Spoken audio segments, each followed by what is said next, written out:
In life, there are people who are going to try to treat you badly. And your gut is going to tell you that what they're doing is not okay.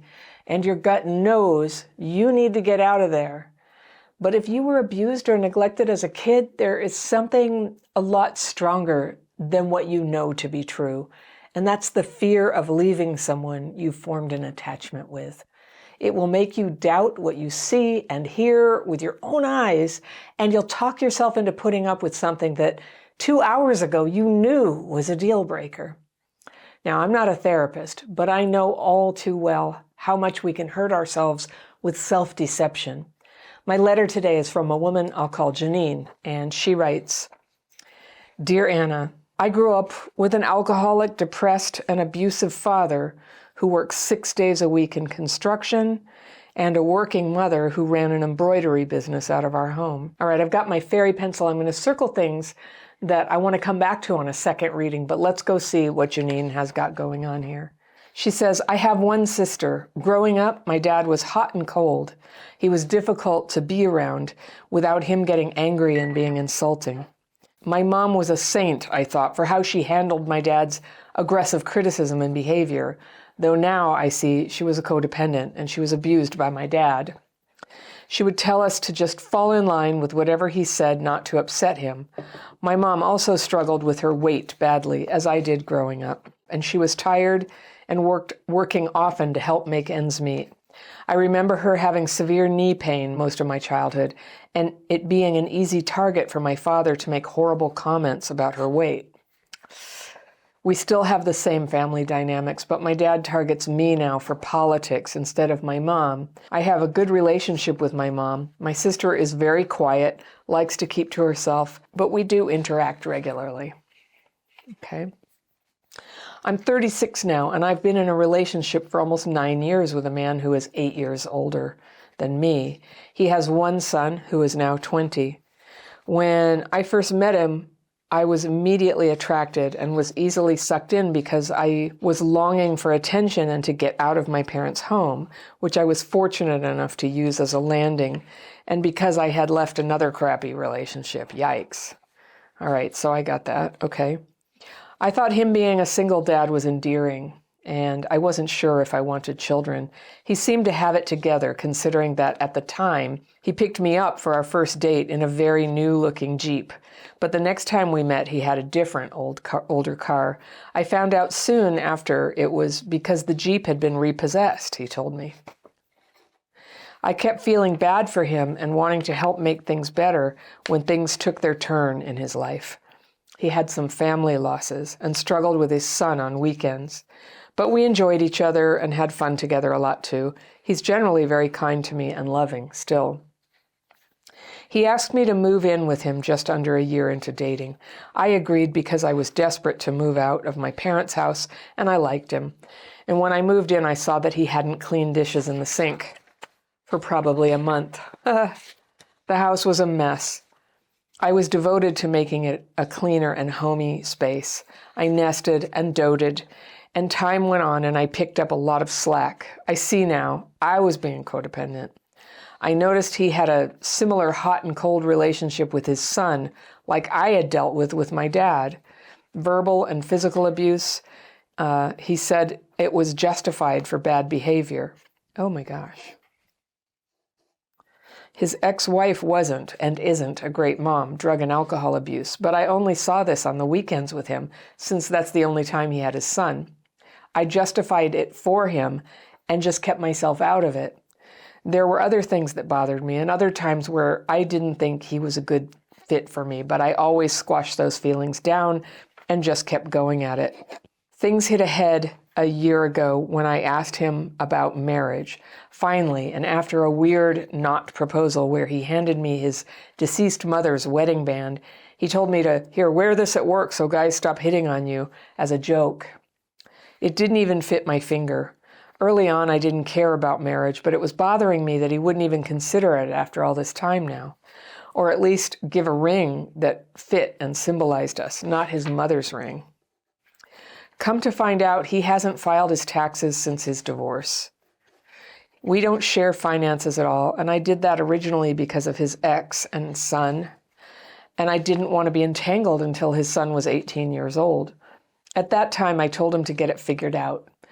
I wouldn't marry him anyway with tax issues. I have great credit and work hard to have good financial standing.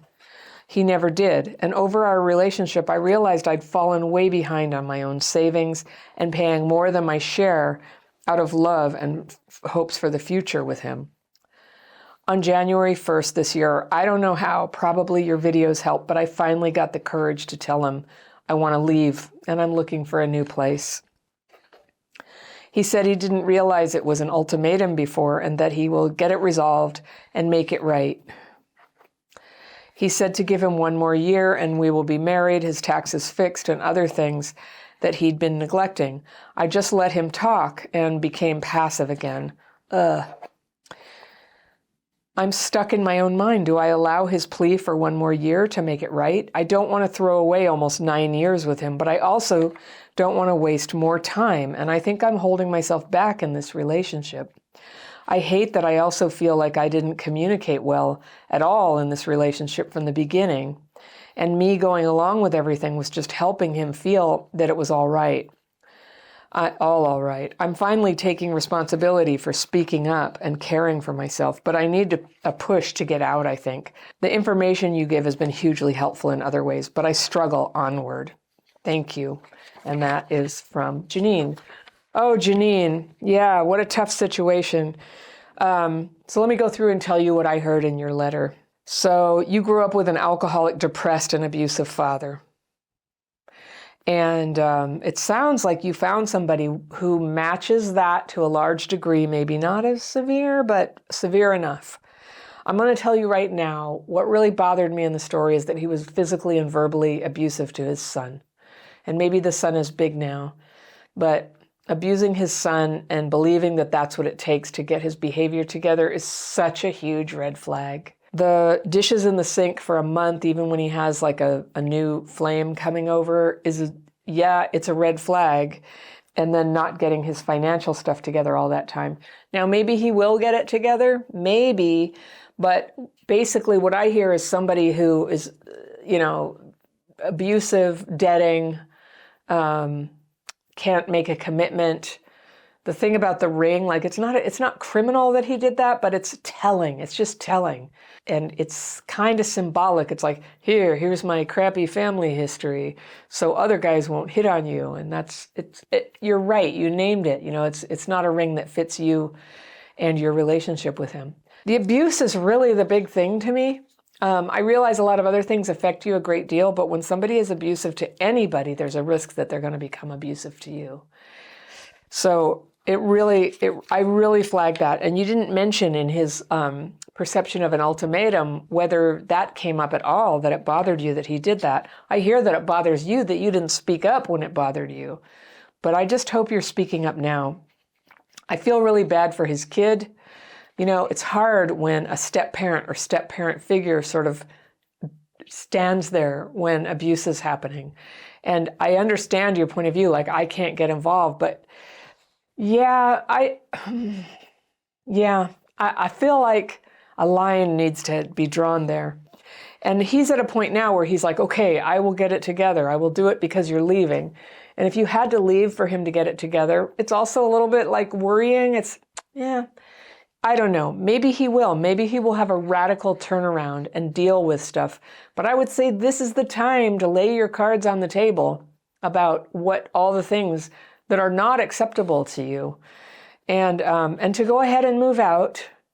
And if you choose, you could leave it open-ended and just say, yes, I will come back. Keep the door open at some point if everything changes.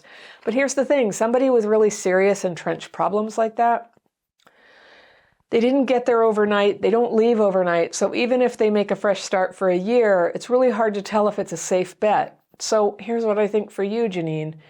Maybe you lost sight of what you really want in your life, and you've been sort of settling, crap fitting, as we say here, fitting yourself to an unacceptable situation, to a lot less than you now know you want. I hear that you've grown a lot since the days when you were, I guess in your late 20s, still very affected by the alcoholism and abuse at home.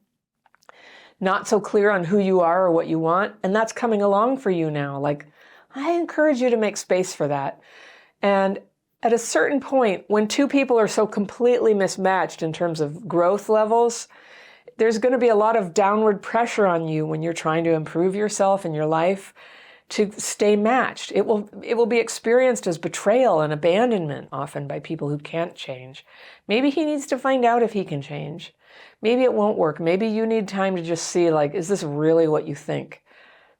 It sounds like he would wait for you. You know, if the abandonment fear is the thing getting to you, maybe you need a clean break. I don't know. But there are too many things here for it to make sense for you, because you're saying, like, I just feel like I've spent so much time. And I get it. You don't want to throw away years of this relationship. And you're saying he's generally nice, but these issues that he's got are very, very serious and could lead to a very unhappy life. And it's not too late. The commitment has not been made to you through marriage.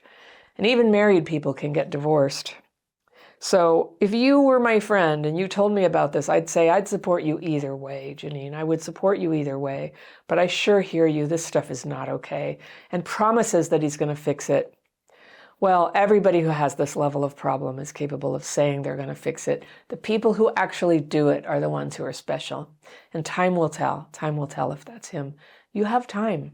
I think there's a lot to be gained by living separately from somebody when the whole thing isn't quite working properly, like where you are. I hope you can figure that out, and I hope it goes well. So this could be this wonderful time in your life, Janine, where it's time to reflect. It's time for you to take stock and start healing the past. I don't know if you've done like 12-step programs for families of alcoholics. Gosh, that can be helpful. And to get involved with women friends who support you, who also are on some kind of a journey of getting their lives straightened out, getting past the way that they used to get held down. Like, those are fantastic friends to have.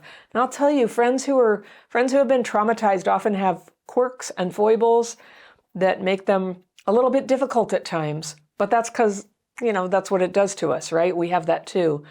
People who understand what you're trying to change in your life are very precious. Women friends.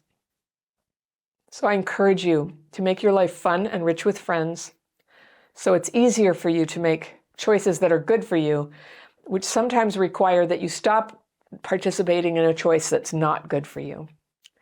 Now, a lot of us who grew up with alcoholism, we have a really hard time recognizing red flags. We spent so much of our childhood being told that we were perceiving things wrong and that everything's fine. And of course, as children, we liked to believe that everything was okay.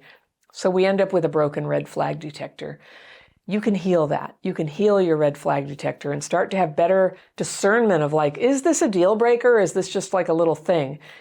Has this actually changed, or is it very fragile and tentative right now? So if you need a stronger red flag detector, I've got this free download. It's about red flags and typical ones that you will see in relationships early on that you can watch for before you get involved. Now, for you, you can look back and go, did I see that?